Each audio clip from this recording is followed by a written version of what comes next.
versus Clive.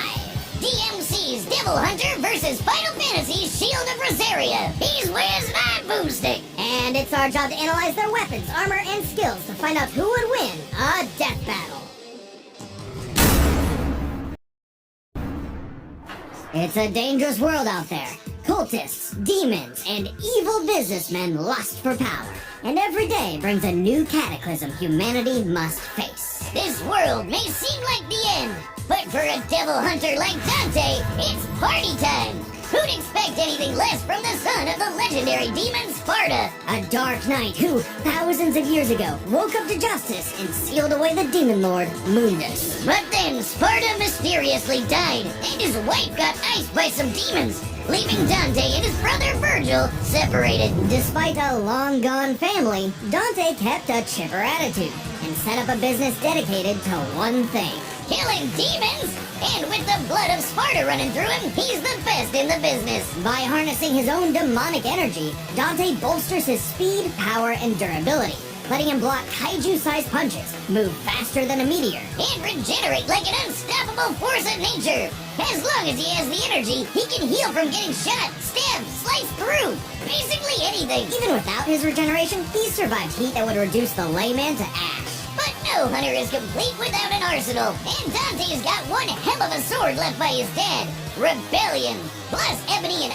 ivory, 2 magic pistols with endless ammo clips. And they say the perfect gift doesn't exist. But Dante's full arsenal is far larger and stranger. Like King Cerberus, a shape-shifting set of elemental nunchucks. Cavalier, a pair of buzzsaws that are also a motorcycle. Balrog, fiery fisticuffs for boxing and capoeira.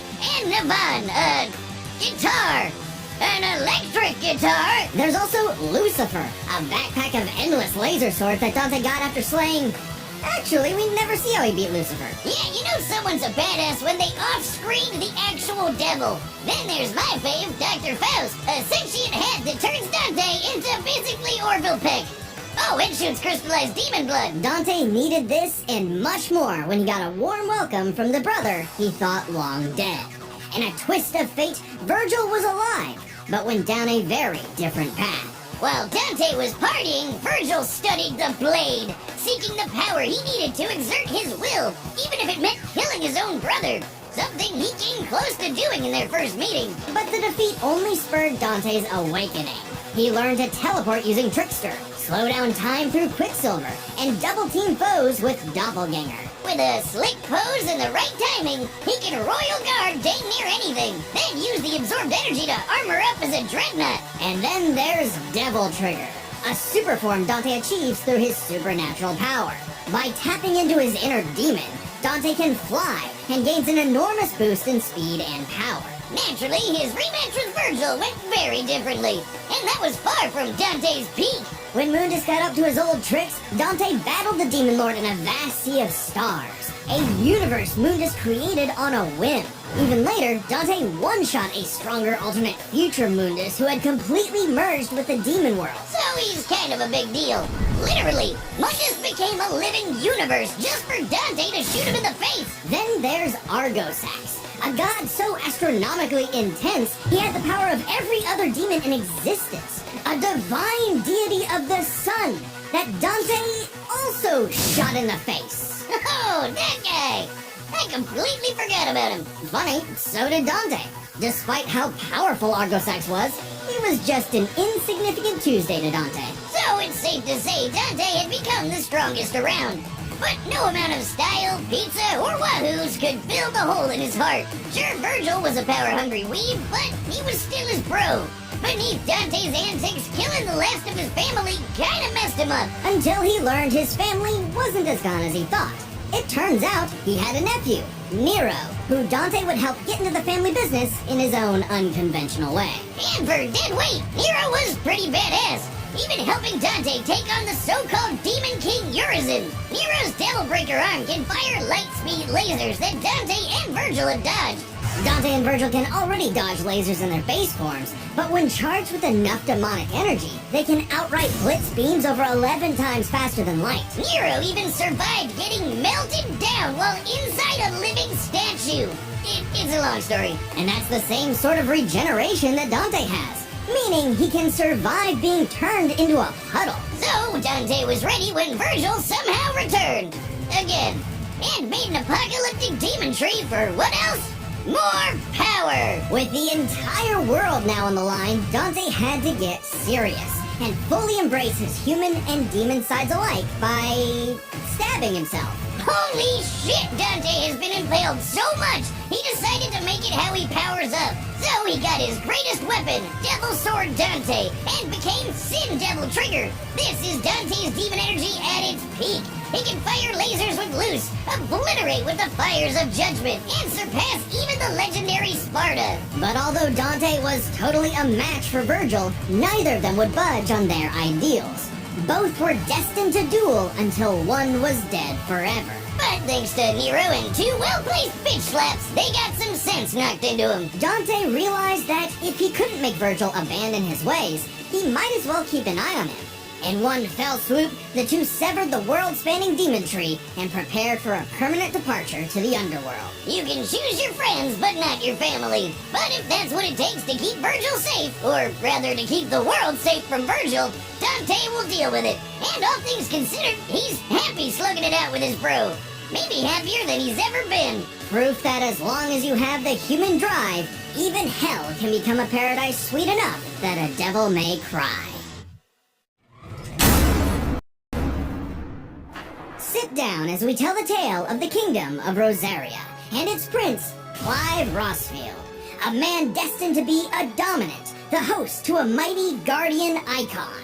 Anybody who's a dom can draw on magic life juice called ether, becoming a big scary monster, and commanding the element they embody to create storms, slay armies, and split the sea.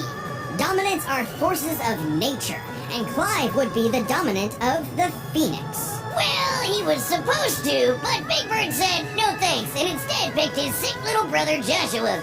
Parents don't play favorites, but I guess ancient monsters can. Despite the rejection and a deep loathing from his mother Annabella, Clive and Joshua were only kind to one another. Clive saw the burden his brother bore and accepted his blessing of the Phoenix in hopes of becoming Joshua's shield. Meaning he learned a bunch of magic. He can shoot fire, teleport with Phoenix Ship, and took down this beast before he was even out of puberty. Even without magic, Clive's a capable swordsman, able to boost his speed and perception with precision dodge. But it wasn't enough when Annabella betrayed Rosaria for the Empire of Sanbreque. In one night, Clive's knights, people, and his own father were slaughtered before him. Quick! Someone use a Phoenix down! Those aren't in this game. Well, that's unfortunate. But the Phoenix icon sure is, because the trauma of everything made poor Joshua lose control. Clive wanted nothing more than to help his brother, and perhaps this desire awakened the icon that was in him all along. The fiery beast, Ifrit. Boy, is Ifrit a wild one. Just standing nearby will incinerate the average Joe. He can make fire barriers, regenerate lost limbs, decimate foes with a flaming spirit bomb, and shatter a walking mountain. The downside being Clive couldn't control it. He didn't even remember becoming Ifrit, or battling the Phoenix in a fight that reduced everything he loved to cinders, leaving Joshua presumed dead. If that wasn't bad enough, dear old Ma found him the next day and made him a slave to Sanbreque's army. Clive spent 13 years wallowing through life, searching for Ifrit's host for revenge, only to learn the one he wanted to kill was himself. This revelation hit Clive like a phantom train. He thought death was all he deserved for taking the lives of Joshua and so many others. Even so, there was a light at the end of the tunnel. No, not like that. Thanks to his friend Jill, the outlaw Sid, his doggo Torgal, and a very therapeutic battle with his self-hatred, Clive learned to carry the torch for his brother, fighting the real problems plaguing his world. Crystals and racism! In the world of Valisthea, prejudice is alive and well for bearers. Basically, anyone who can use magic without special crystals. So what better way to dismantle the system than to help fellow bearers and destroy the mother crystals ruining the planet, all while picking up some nifty abilities. Through a mysterious power that lets him absorb icons, Clive took Garuda, an avian with sharp slashes and sharper talons. From Sid, he received Ramuh, so he could summon lightning. From his Bay Jill, he got Shiva to freeze lava and even time itself. With Titan, he can block and absorb blows with earth-shattering fists. From this Dragon Prince, he got Bahamut and some deadly lasers. And through Odin, he can slow the flow of time and slice apart the fabric of space. Looks familiar. With these powers, Clive stepped up to lead the bearers, and even reunited with Joshua, who was alive all along. Surprise! Clive spent 5 years freeing the land, and became hot as hell while doing it. Well, no, not well, yeah, that way, but also through Ifrit. By using part of Ifrit's power, Clive can set himself aflame, activating Limit Break to boost his abilities. But Limit Break is far from Clive's limit. After absorbing the Phoenix essence from Joshua, he became Ifrit Risen. Now fully in control of the monster that had tormented him, he embraced his role as a shield for his brother and friends. Just in time to battle in space, block a planet-wiping blast, and overpower this dragon at the speed of light. That's no exaggeration. Ifrit Risen is literally stated to move at light speed. Not surprising when Clive has intercepted lasers over 3 times faster than that. And overpowered Omega, a god-slaying weapon that can destroy, and I quote, all of creation. But what made Clive strong enough to do all this? Besides the majestic man cleavage. Turns out, Clive's birth was orchestrated. He was intended to become the vessel of Ultima, an ancient, all-powerful being that created humanity, but abandoned them after they developed free will. Meaning everything that happened was the fault of one person! God, the bastard! But Clive wouldn't be a puppet. If God was in the way of humanity's freedom, then God was gonna die! Easier said than done. No shit! Ultima was stronger than anyone Clive had faced, able to warp all of reality to create a universe. But Clive had a secret not even Ultima foresaw. Over his journey, he developed a special state of mind, Logos. AKA someone powered by human will and the bonds of consciousness with others. Okay, that sounds like anime friendship crap, but trust me, it made Clive a badass who could surpass his limits, getting stronger over the course of just one fight. So much so that, despite struggling against Ultima initially, by the end of the fight, Clive took out Ultimalius, a more powerful amalgamation of Ultima and his entire species, all while Clive was in his base form. Ultima literally became Ultima Squared, but Clive still kicked his ass, using his bonds with his brother, his friends, and his unbridled will. Clive killed God in a giant 999,999 damage punch! Okay, so it really was the power of friendship after all.